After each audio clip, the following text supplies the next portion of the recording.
الحمد لله رب العالمين، والصلاة والسلام على سيد الأنبياء والمرسلين وعلى آله وأصحابه أجمعين، أما بعد. أعوذ بالله من الشيطان الرجيم. بسم الله الرحمن الرحيم. يا أيها الناس كلوا مما في الأرض حلالا طيبا ولا تتبعوا خطوات الشيطان إنه لكم عدو مبين. فقال النبي صلى الله عليه وسلم: ليأتين على الناس زمان لا يبالي المرء بما أخذ المال أمن حلال أم من الحرام. صدق الله العظيم وصدق رسوله النبي الكريم. سامعین اکرام، اسلام میں سود و ربا کی حرمت کوئی وقتی چیز نہیں ہے. ہر کس و ناقص اس سے واقف ہے، بلکہ جو کسی مسلمان گھرانے میں پیدا ہوا وہ اتنا ضرور جانتا ہے کہ اسلام نے سود و رشوت کو حرام قرار دیا ہے اور بے کو حلال قرار دیا ہے. احل اللہ البیع وحرم الربا. بخاری شریف کی روایت ہے، اللہ کے نبی صلی اللہ علیہ وسلم نے ارشاد فرمایا: لا يأتين على الناس زمان لا يبالي المرء بما أخذ المال أمن حلال أم من الحرام. کہ میری امت کے لوگوں پر ایسا زمانہ بھی آئے گا کہ لوگ اس بات کی پرواہ نہیں کریں گے کہ مال کو حلال طریقے سے کمایا یا حرام طریقے سے. فقال النبي صلى الله عليه وسلم: الربا 70 حرما أيسرها أن ينكح الرجل أمه. کہ ربا کے 70 درجے ہیں اور ان میں سے سب سے ہلکا درجہ یہ ہے کہ انسان اپنی ماں کے ساتھ زنا کرے گا. نعوذ باللہ. وعن ابن عباس رضی اللہ تعالی عنہما قال: قال رسول الله صلى الله عليه وسلم: إذا ظهر الزنا والربا في قرية فقد حلوا بأنفسهم عذاب الله. کہ جب کسی بستی میں سود خوری، زنا کاری اور بدکاری عام ہو جاتی ہے تو ایسے لوگ اپنے اوپر خدا کے عذاب کو حلال کر لیتے ہیں. میرے محترم بزرگوں، دوستوں، یوں تو ہندوستان میں مختلف قسم کے حرام خور پائے جاتے ہیں، مختلف طریقوں سے حرام خوری ہو رہی ہے، چوری کے ذریعے، ڈکیتی کے ذریعے، اغوا کر کے، ناپ تول میں کمی کر کے، گھٹیا مال کو اعلیٰ بتا کر. لیکن میری حقیقی نظر میں سب سے زیادہ خطرناک حرام خور وہ ہے جو سود خور اور رشوت خور ہو، جس نے مملکت ہند کو تباہ و برباد کر دیا.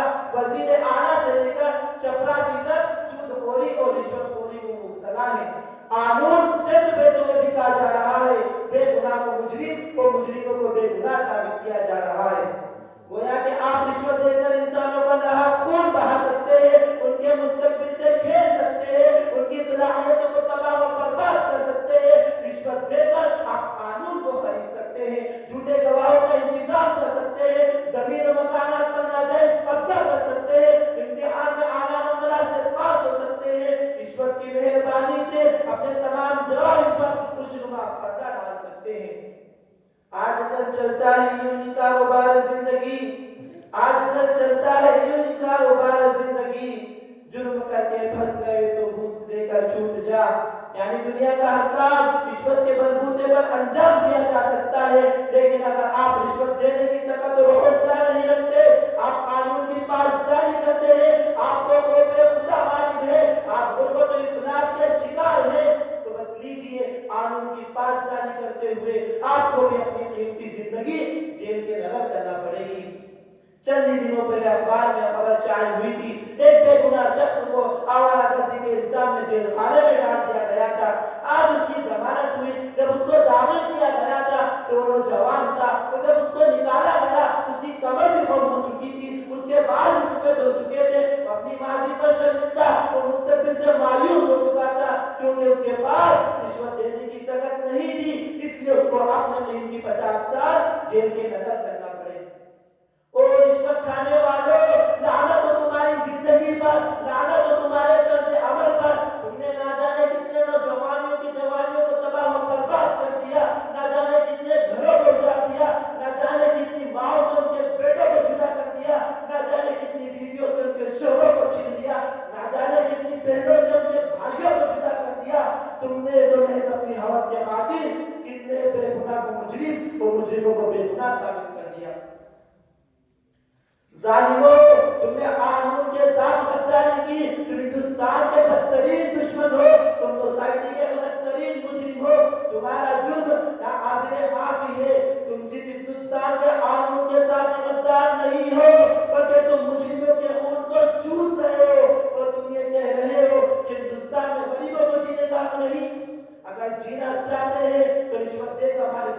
جہنم کو بھرنا پڑے گا۔ میں نسبت کو کتوں اور